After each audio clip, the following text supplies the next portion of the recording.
Hello, everyone. Welcome to Everything Arsenal. We are back again with Cozy for another podcast. We will be covering the latest on Osimhen. A lot of you have been asking the latest on Osimhen, Nico Williams, Calafiori, Kiwior, and also Hutchinson. We are actually getting some money from Chelsea for Hutchinson, who's completed a move to Ipswich. But first, Cozy, how are you? I'm perfect. I'm happy actually that we are getting closer to the first deadline of the transfer window, which is 30th of June. We get to the time where transfers now, mid business clubs start doing the business, and that is where I'm really, really excited for. So for now, I'm just looking forward to July. Yeah, many people have been saying by this time last year it completed a couple of deals. Actually, by this time last year, Havertz was already an Arsenal player. We already in negotiations with Timber and Rice. We had already made that bid, and you're close to signing him. But last year and this year is different. Last year there was no Euros. This time there is a Euros. Last season there was not that much in terms of PSR. Up until last season, when Everton got deducted points and Nottingham, that's when it got really serious and teams are like a bit scared. So it's very different from last year. But I don't think it matters whether you get a player on June 29th and July 1st and July 10th, or you get them on July 15th, 16th, and 17th. As long as we have our players ready before preseason, that's another thing. Last season, our preseason against Nuremberg was starting at the beginning of July. This time, we don't start our preseason up until the end of July. So there's a lot of difference. As long as we get at least two players before July and then one during the preseason, that doesn't matter now. Which player will that be? Because could it be Osimhen? Now, Antonio Conte was asked about his plans for Napoli next season, and he mentioned the likes of Kvaratskhelia, he mentioned the likes of Di Lorenzo, but more importantly, he left out the name Osimhen in terms of his plans. So, do you think that is more confirmation that the player is definitely moving or approaching signing? And it's only Arsenal who's there right now. Yep, 100%, 100%. And I'm going to say this. There is an agreement in principle between Napoli and Osimhen that he will leave the club this summer. That was agreed upon in January. That's why he signed that long-term deal. That is why he has that release clause, because there was an agreement between him and already De Laurentiis that we will sell you this summer. You'll be free from Napoli chains. You'll be able to move on.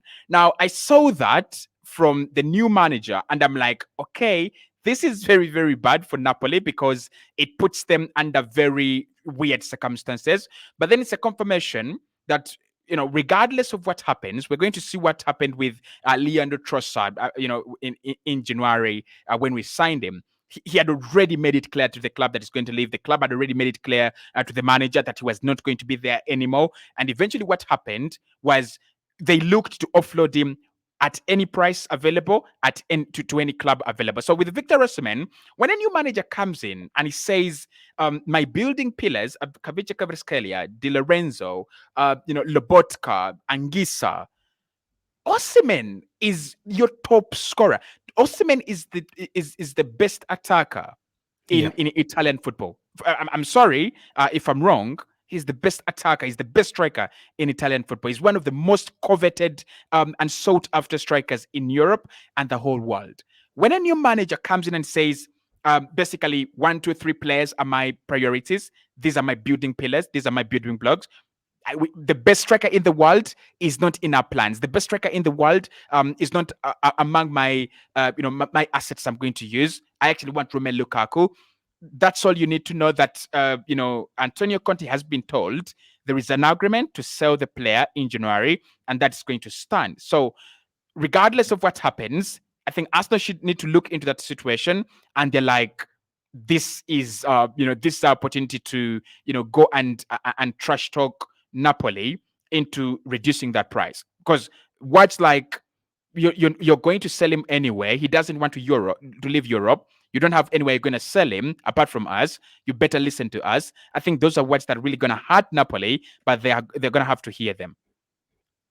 Now, in terms of the article, it says Arsenal have been handed a huge boost in the pursuit of Victor Osimhen.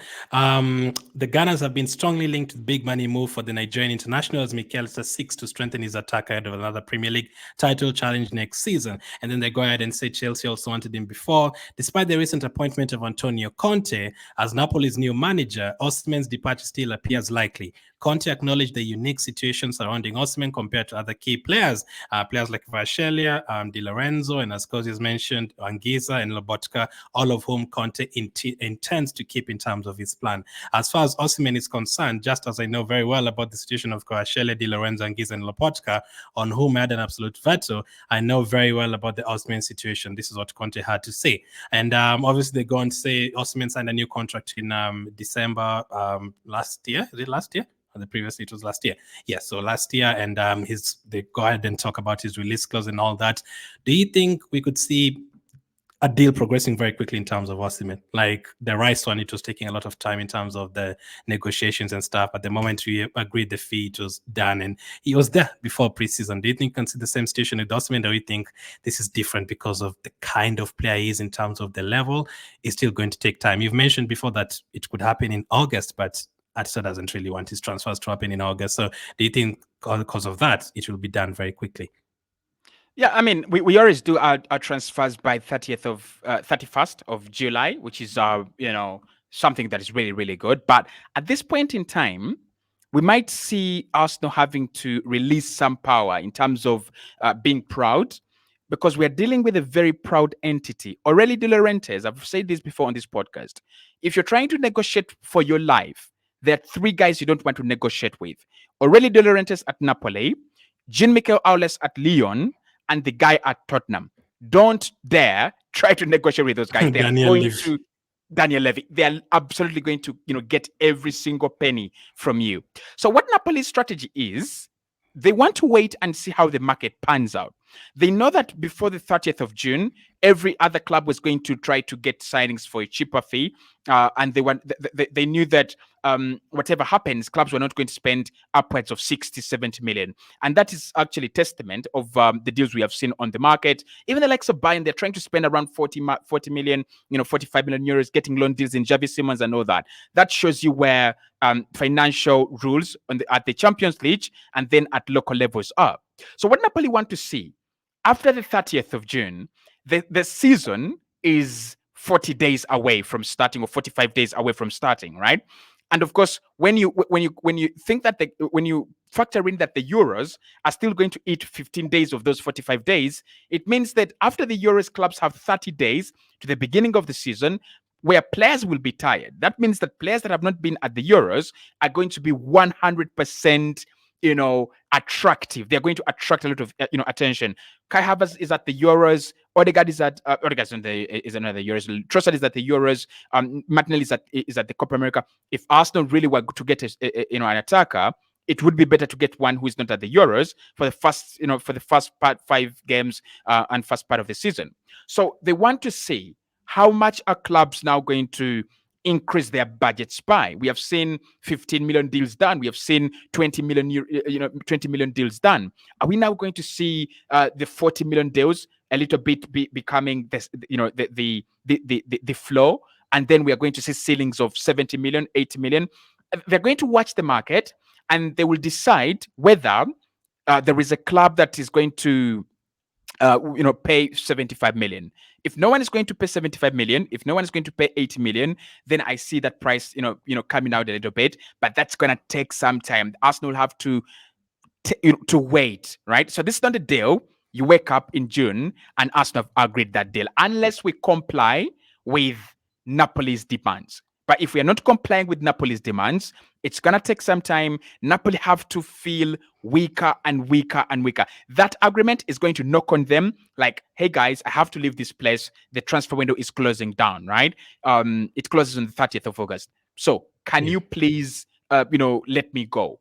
As that pressure closes them down, as Arsenal also apply the pressure, we would be able to set some deadlines. Maybe 20th of August, we'll say we are leaving this market, we are leaving this stage. You guys either agree a deal or we walk away. So I think this one is one that will still work on the transfer window. Is one where we'll see other strikers, other forwards move on, and then Osimhen will be that kind of lonely island left in the sea, and eventually someone picks him up. Do you think Arsenal are trying to buy some time because they're also interested in Gyökeres? And they're trying to like, okay, see if Gyökeres is not possible, and then they come back for Osimhen. Or do you think it's just a case of, nah, it's actually a lot of money, and they're waiting to see whether Napoli are going to drop it, and it's not really concerning Gyökeres? Which one do you think? Which direction do you think we're approaching? Do you think Atta would want Gyökeres ahead of Osimhen? I think it's a little bit of both. I think it's a little bit of both because we are convinced that both prices will come down.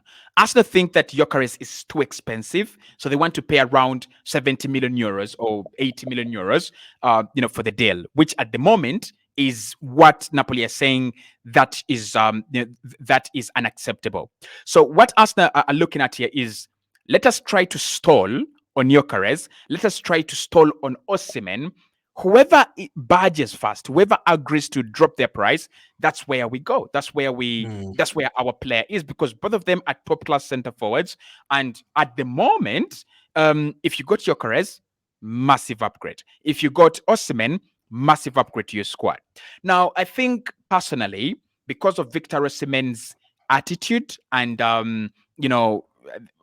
discipline, character and discipline, I think Mikel Arteta will bend towards Gyökeres. I think Gyökeres is the player that Arsenal are more likely to get because, I mean, we've seen the positivity of players and what it has done for Arsenal. Declan Rice running for 100 minutes, Odegaard running for 100 minutes. And I was looking at these English fans really, criticizing Declan. I'm like, Jude Bellingham cannot even run for 100 minutes. We have players like Kai Havertz who have been criticized whole season, and he runs for 100 minutes.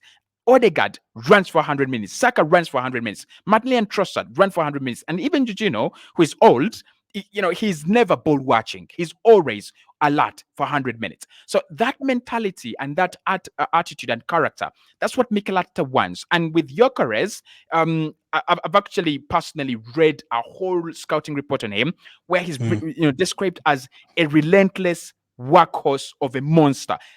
That is not just to say, oh, this guy is good, he's got 50 goals. Gas him up.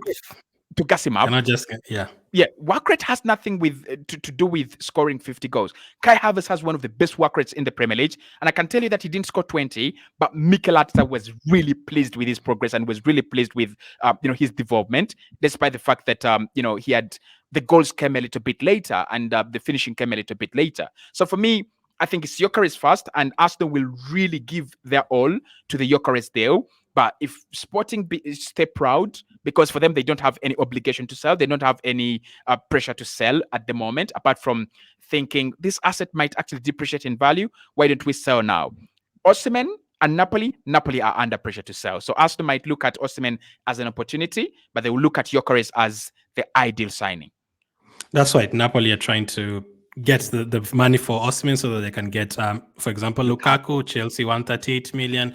That's what Conte wants, and to get other signings across the team as well. Now, that's latest on Osimhen. What Osimhen? What about Nico Williams? Now, according to reports from there, basically like Osimhen, we're expecting Osimhen to definitely leave Napoli. It looks like the same for Nico Williams. According to reports from Nico Rodriguez, as of now, Nico Williams is more likely to leave Athletic Bilbao than to stay. So the difference between Osimhen and Nico Williams is obviously Nico Williams is a bunch of teams at one team: Arsenal, Barcelona, Liverpool, and more. Osimhen is just Arsenal at the moment. Now, again, do you think we are going to see in terms of finalizing Nico Williams' deal, whether it's Arsenal, whether it's another team signing? Do you think you're going to hear, okay, it's currently at the Euros, I expect Spain to at least get to the quarterfinal or semi-final or something?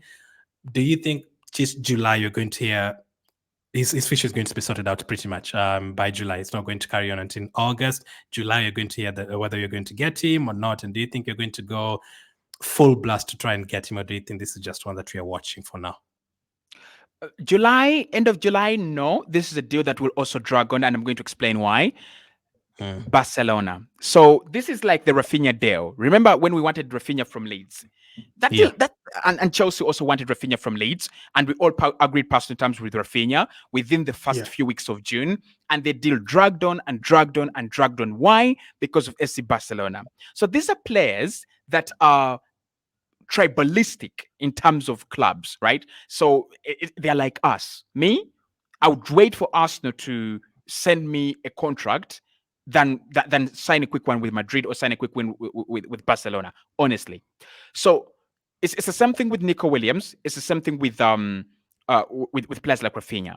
So why this still would drag on is there's still a sense of Barcelona wants Nico Williams to partner up with Lamine Yamal, and that partnership already for Spain is gaslighting us as Spaniards. So people are already feeling like this is the next Barcelona revolution. This is the next Barcelona, Pedro, David Villa, Neymar kind of esque thing of for the future. So I think the player is overly attached to FC Barcelona. I'm sorry to say this to Arsenal fans, but there are times where a player really wants to go in a certain direction and you really cannot change that. I think that is what we are seeing here. Like when Zichenko turned down everyone else to move to Arsenal, Gabriel Jesus turned down every team to move to Arsenal, and Declan Rice. This is the same situation. Arsenal could get him, and I'm going to explain why, but he's going to drag on, right? This is a deal that happens because Barcelona have said, we will not be able to afford you now and for the near future. But if Barcelona dare tell him that, wait, we will get you next summer, it's over. No one will sign him. He's a player that was engineered and made to play for Barcelona in his head, and you cannot change that. Something like Bukayo Saka, he sees himself at Arsenal all his life unless circumstances change. So it's a deal that's going to drag on for quite some time because Barcelona are going to try to fix their finances. At the moment, they need to sell a couple of players. They need to liquidate a few assets as well. So what we're going to see is Barca trying to work on their financial situation, and therefore Arsenal have to wait. Liverpool have to wait. Chelsea are out of it now. And whoever is interested has to wait, right? Until Barca say, we will not be able to afford Nico Williams, right? It's something that happened with Kudus last summer. Arsenal were his priority, and we tried to do whatever we could. Maybe we didn't try enough because we could have sold Edin Ketia in that summer, but I believe that we tried to do whatever we could to get Mohamed Kudus. Ajax waited until Arsenal confirmed to Ajax and Kudus, we can't sign you.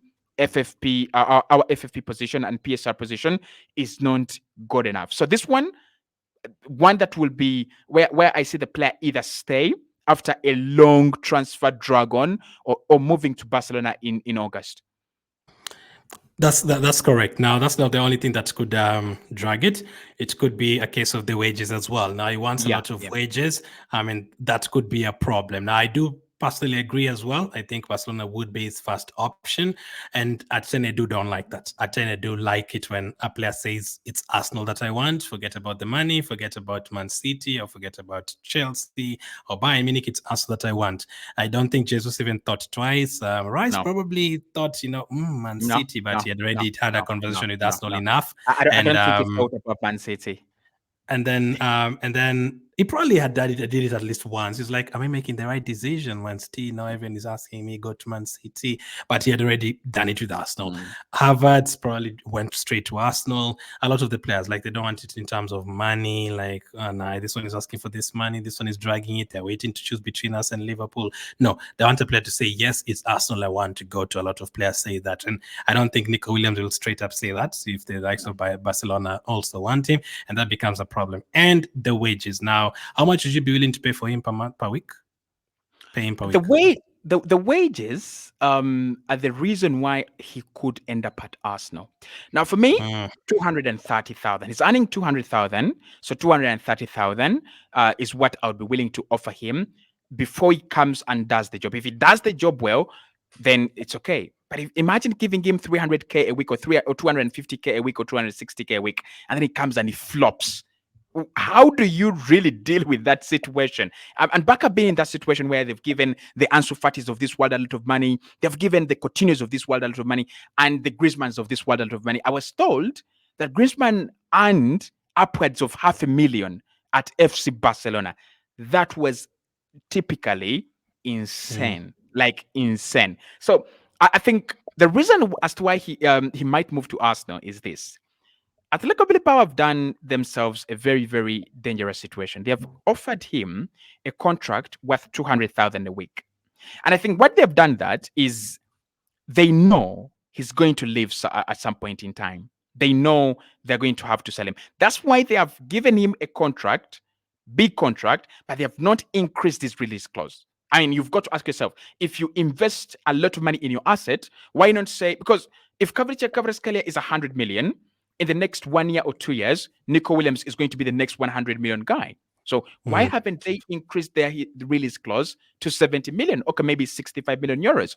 Why is it at 58, right? Because they know that wage is going to be enormous on their budget. That wage is going to be very, very, very expensive. So how many clubs are willing and able to pay that 200? Chelsea have already put their hands up, trying to clean their faces in front of PSR. Like, hey guys, we're not even paying a lot of wages. But I think Arsenal can.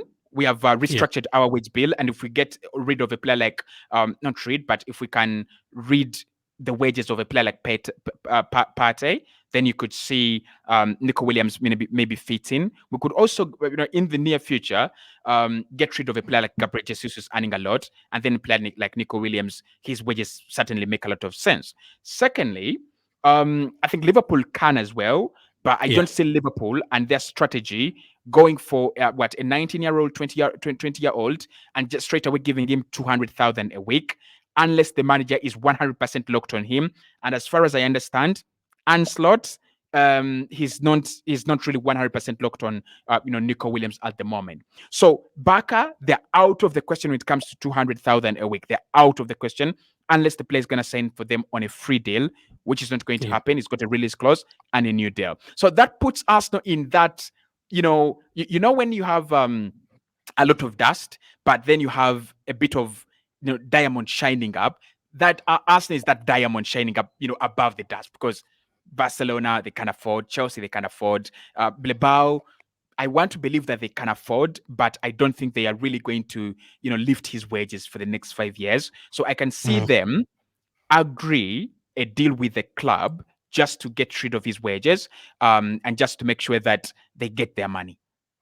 The fact that we've spoken about the money a lot, and also it'd be better for him because of the money. I don't think Edu and Eto would like that. Now, it's a very good player, playing incredibly well for Spain, played incredibly well for Bilbao, and paying for him 48, 49 million release clause. I think that's a bargain. That means you can afford to pay his wages because you're not paying too much in terms of the transfer fee. But I can't see this being like the first signing Arsenal making the transfer window. I think this one would be like the third one or something. I can't see it being the first signing. Now, could this other one end up being the first signing? Again, would be very tricky because it's another player who's playing at the Euros, and that is the player we talked about a bit yesterday, Calafiori. But this is the latest update on him. Bologna believe it is almost impossible to keep Riccardo Calafiori and are already looking for replacements. Juventus are keen on the player, but also several Premier League clubs, including Arsenal. Calafiori's future will come to life after Euro 2024. This is according to Moretti. Now, first question about Calafiori.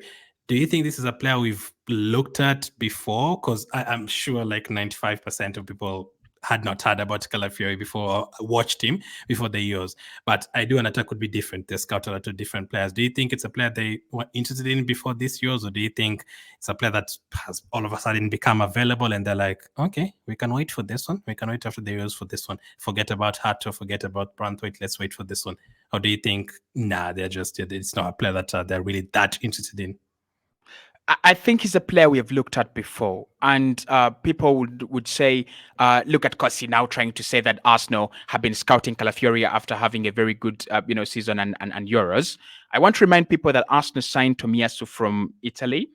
Arsenal signed Jakub Kiwior from Same Italy. team, yeah. Arsenal tried to sign. Was Aaron Hickey in Italy as well? Aaron Hickey? Yeah, Bologna as well.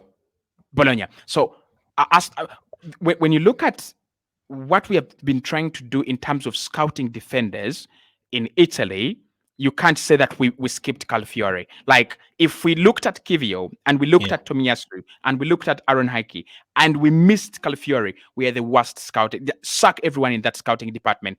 Absolutely useless. And I know, don't sack them because they have 180 pages on Calafiori. So I think it's a player that we've looked at, and Asta been dealt a big blow and a big disadvantage that he's had, like, a stand-up ovation, at the Euros. Like everyone is looking at him, even the clubs that never knew him, even the clubs that never even thought about him. They're like, for the last 2 years, we've been looking at Calafiori, and he's a good guy. You've not been looking at him. You've just seen him at the Euros. So I think it's a deal that is a sign, is a player that we've looked at before.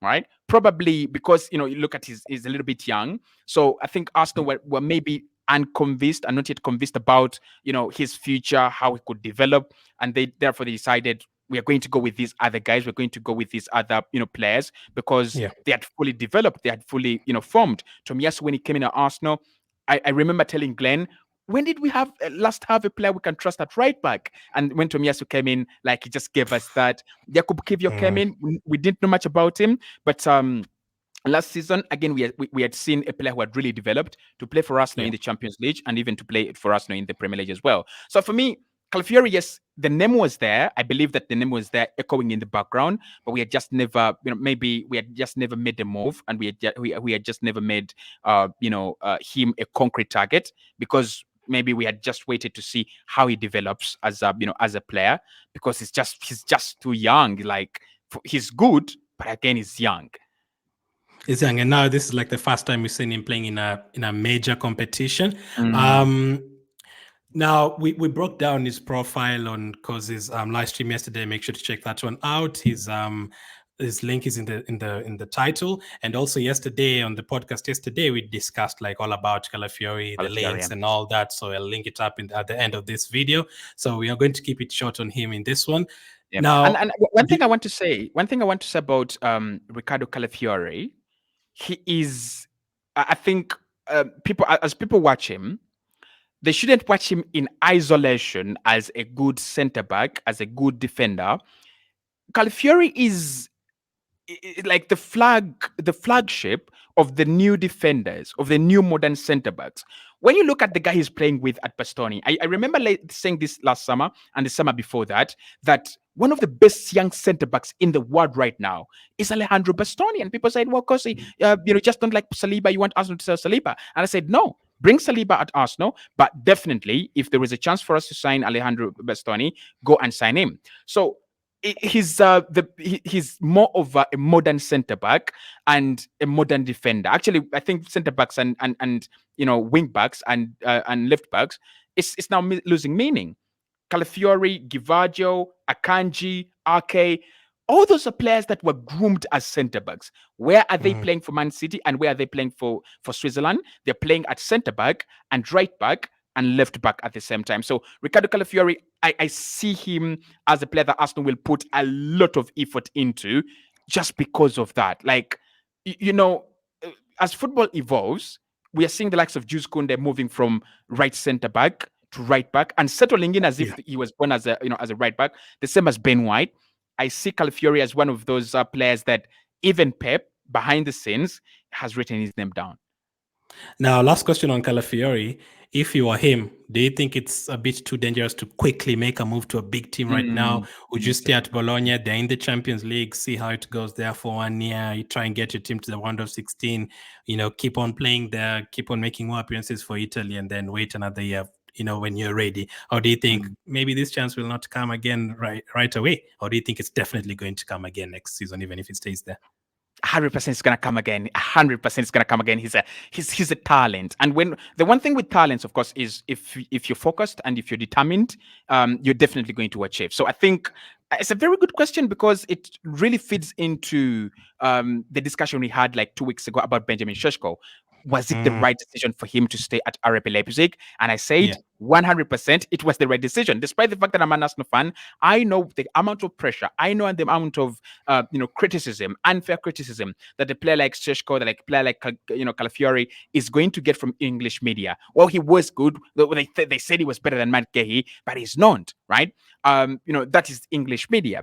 So what would be the best step for him? He's just 21, 22. The best step for him would be to go to a club like I would say Dortmund to go to a club that is 100% focused on your development, 100% focused on you developing as a player. And we know a couple of clubs that can afford him, and they are in that bracket. Dortmund can afford him. I think, I don't know if Benfica can, but again, Benfica, Brighton, such a club, like a club that is really 100% focused on the player's development. Staying at Bologna for me wouldn't be the same and wouldn't be the worst decision, because they've lost the manager to Juve, right? So because you've lost your manager, you've lost everything is going to come crumbling down. Lost Thiago Bologna, Motta. yeah, they lost Thiago Motta.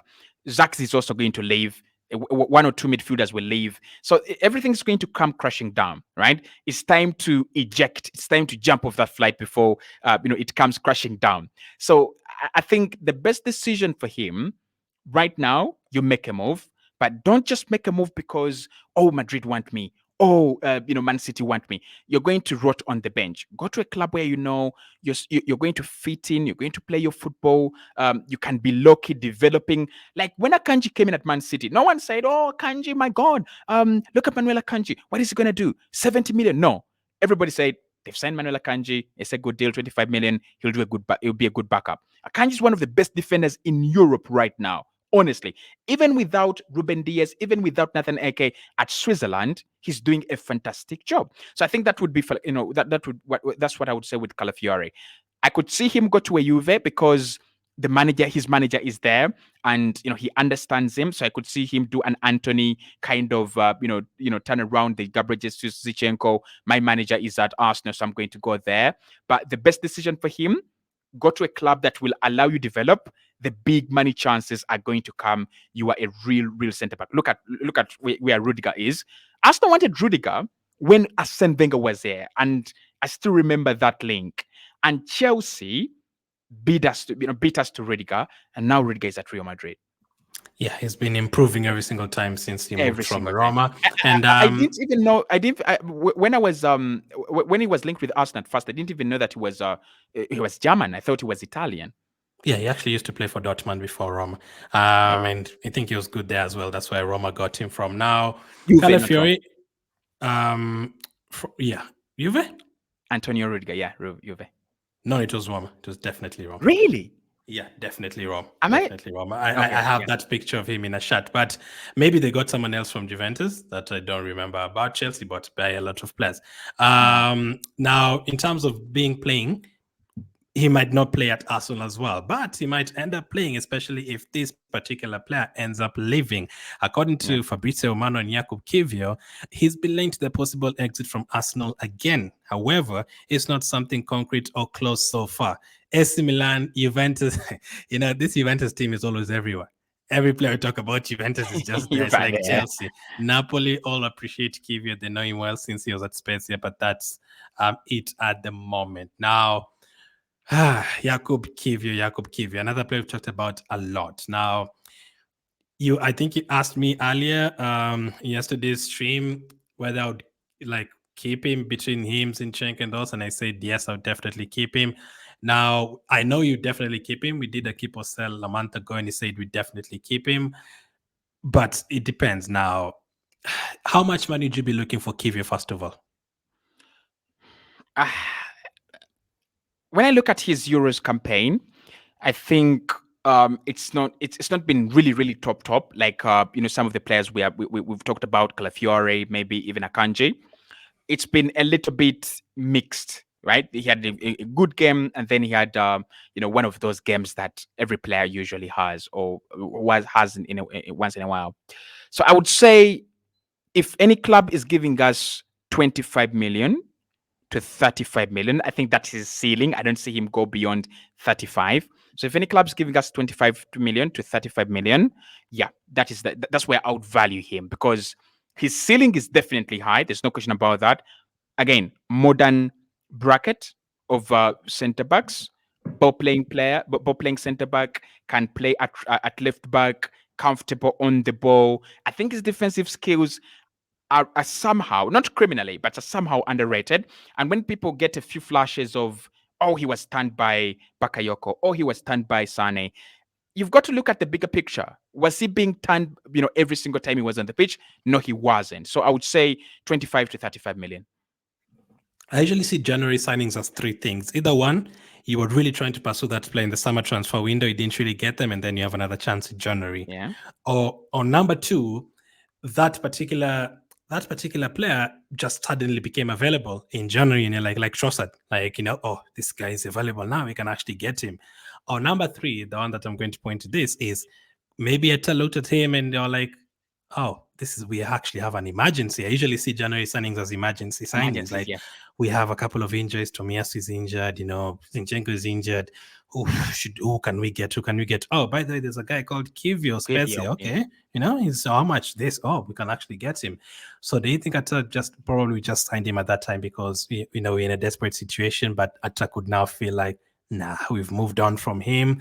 We can get other players. Timber's not now here. Let's move him on. Or do you think he's actually proved him wrong and it's like, now this is a player who has to stay? There are signs of a quick fix all over Jakub Kiwior. When we signed him, I remember his first game was in the Europa League against Sporting Lisbon, Yeah. and didn't have a very good game. But He lost in his that mark. game, He lost the guy he was marking, I think. yeah, he lost the guy he was marking. He had a clear chance to clear the header. He just like bends below it and boom, Inacio scores, I think. Yeah. But when you think about that time, during the sport, I think it was the Sporting game, Tomiyasu is stunned by a Sporting player, and that ends his season. I think that's the same time where Saliba picks up a back injury, around there. So he was brought in as a quick fix. He was, and of course, Alexander Zinchenko's injury in and outs have never been over. He comes in, he gets out. He comes in, he gets out. He comes in, he gets out. So I think he was brought in as a quick fix just to make sure that there is defensive, cover beyond Rob Holding, who the manager never trusted but kept him anyway, probably because of the budget, probably because of the the phases thing that we always talk about, maybe Arsenal assigning players in terms of phases. So he was brought in terms of a quick fix. He's done his job. Now Arsenal have built a wall of trusted centre backs. Julian Timber, trusted. Ben White, trusted. Saliba and Gabriel, trusted. Beyond them, Tomiyasu, trusted. Alexander Zinchenko, for me, he trusts Zinchenko more than Kiwior, and that's why he gave him the Aston Villa game, which he should have never played in the first opinion, in the first place. So when you think about the players that are ahead of him, right, it's him that you look like you came here as a quick fix. You've done, a few good things. Arsenal are now going to get their own centre back. Sorry, their own left back this summer. They've also brought in Julian Timber, right back, left back. Looks like time for you to move on. Now, let's say we're selling Lokonga, Tavares, and Tierney. Now, I don't want you to give me specific names, but how many more players do you think we should sell from our team without giving me names? We've already included those three that have come back from loan. How many more do you think we need to sell from the team that we have right now, including goalkeeper? Including goalkeeper, 5. 5. So that will be a total of 8 sales. Yeah. Now, if we sell 8 players, if we had, we have to keep a bench. That's what I've been telling people. We have to also keep a bench. If we sign 4 or 5 players and get rid of the 8, then I could see why. I mean, Timber would be back. Yes, Fabio Vieira would be back from the injury. So Jesus hopefully doesn't get injured again. But it could be part of that 5. So for me, I'm thinking like, if you're including the loan players, I'm thinking 3 loan players and 3 current players in the team. I don't think you can go to, because some people are asking for 7, 8. If you sell 7, 8, then you're having to buy another 7, 8 players. You need a bench, because let's say you get rid of, those defenders, Kiwior, Zinchenko, all of a sudden you need to buy. If you sell Ramsdale, you need to buy. If you getting rid of 3 forward players, you need to buy. So it's not easy, but 5 players makes sense. Now, Kiwior could be one of them. Let us know in the comments, would you be trying to keep him? Now, lastly, an Arsenal player, former Arsenal player, but we're actually getting some money from him. Now, we did let Hutchinson go to Chelsea. It was a weird one. I didn't want him to go at that time. But according to reports from Fabrizio, Arsenal will also receive money for Omari Hutchinson's move to Ipswich from Chelsea. For some reason, he wrote Ipswich. Arsenal had sell-on clause included into Omari deal when he joined Chelsea. Now, I think we had a 15% something. So that means you're getting around 3 or 4 million from this sale. Do you think that is okay business, or do you think this is bad business? We could have sold him by ourselves. Ridiculous. Mm. Like these are when you think about Omar Hutchinson and you go back and you watch his clips and you go back and watch his games. That is 20 million Arsenal don't have to make through flexing. That is easy 22 million. And I've seen Arsenal fans, and I know at times we have periods of delusion, but we are really, really sometimes deluded as a fan base. I've seen Arsenal fans celebrating, Arsenal making quick money from Chelsea without putting in hard work. What do you mean? You made It's this guy. opposite. They're the ones who made money from us. This guy was using the training facilities at Hell End. This guy was using, the training facilities at Arsenal, developed into a guy, a good footballer. Chelsea said, "Wow, look, there could be another. This could be another. There could be another 15 million wonder kid here. Hey, kid, come." Run away from Arsenal, just jump over the fence. We'll take care of you. We'll protect you. Arsenal cannot touch you, right? And Arsenal like, hey, that's our kid. Like, we'll give you 2 million when we sell him. And then you celebrate that. That is absolutely. I mean, do you think when he left, it was a bit of great? Because at that time he left, there was talk about, I think, him and the dad not wanting to stay at Arsenal. They want to move on. We've got to take care of our wonder kids because Chelsea have run a model where they take care of their wonder kids and they never play. Like, ask yourself why. Like, so all of a sudden, everyone thinks every wonder kid at Arsenal should be playing football, should be coming into the first team. No. How many wonder kids have Chelsea got and they're starting? Kaisere is not a wonder kid. Chukwemeka, they're saying, those are not wonder kids. Those are players that have been really, really developed into like Premier League players, right? So the wonder both the wonder kids are the Omar Hutchinsons of this world. The wonder kids are, and for me, Arsenal handle these contracts and handle these situations for young players really, really poorly. I think with young players, it's about looking at their potential. You know what I think? I think at Arsenal we underestimate the ripe age of these players. So a player thinks he's ready, and then Arsenal think like, oh, you are like 5 years away. We are like more of the Arsene Wenger thing where you have a young player had to be grilled and grilled and grilled and grilled. I think football has gone away from that. Look at how Endrick. How old is Endrick? Is he like what? 17, 18, yeah. 17? That's a 65 million pound player for Real Madrid. 65 million, 18. So football has gone away from we shall sell you when you're 24. You cannot hold a player until 24. When these players get to 18 years, 19 years, look to sell them, look to move them on. We should be making that money. Arthur Okonkwo is going free. Who else? Walters is going on a free. Dewsbury, Cozy Dewberry is going on a free. Omar Johnson has been told to Ipswich, by Chelsea for 22 million, and they're going to give us 2 million and keep 20. That's ridiculous. So what you're saying is I should cancel the party that I was planning for the 3 million you're receiving for Hutchinson.